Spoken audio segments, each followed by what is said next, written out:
All right, so we have volumes of spheres, and this is the last section, and I thought I would share an appropriate song for the last section.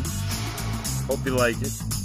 From my day, way back in the day. You might not even know it, or you might think, God, this is old. This is from before I was born.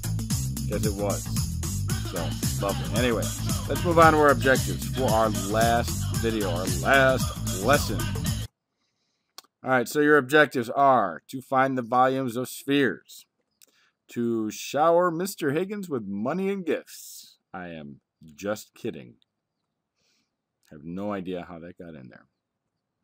Alright, so really, this is a really, really easy unit, so it's a good thing it's a half day, because there's not much to say other than Theorem 122. The volume of a sphere is equal to 4/3 of the product of pi and the cube of the radius. So that part's important, the cube of the radius. So the volume of the sphere is 4/3 pi r cubed, where r is the radius of the sphere. So let's take a look at an example. If the surface area, so that's important right there, surface area of a sphere is 256 pi, find its volume.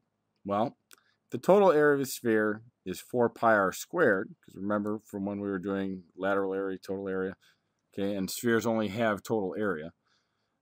Then the only variable we really have is r. So since we know the total area of the sphere, all we need to do is solve for r, because r is the only thing we need for the volume. So we take 256 pi equals 4 pi r squared, because remember that's the formula for the total area.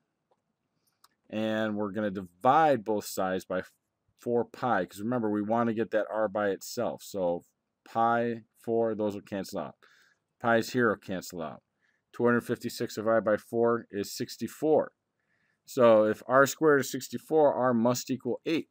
And then we take that 8, which we know is the radius now, and we plug it into our formula for a sphere, volume of a sphere, which is 4/3 pi r cubed, or in this case, 4/3 pi 8 cubed, which gives us 4/3 pi times 512, which gives us 2048 over 3, and then pi. You can put the pi up here next to it, but don't put it down by the 3, okay? The other way to write this would be like this. All right, so either way, don't put it on the bottom. All right, that's it. Okay, I hope you enjoy this sappy music, because I'm feeling kind of sappy, because this is it.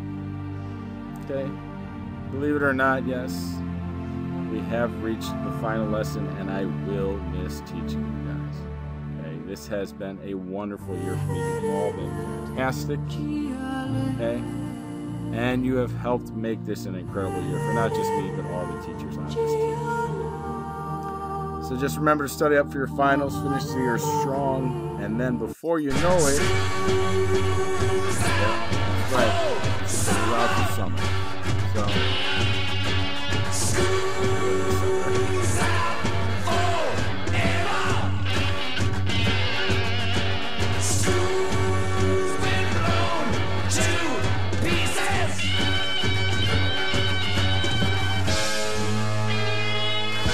Okay, so we're ready for whatever. Have a good one, guys.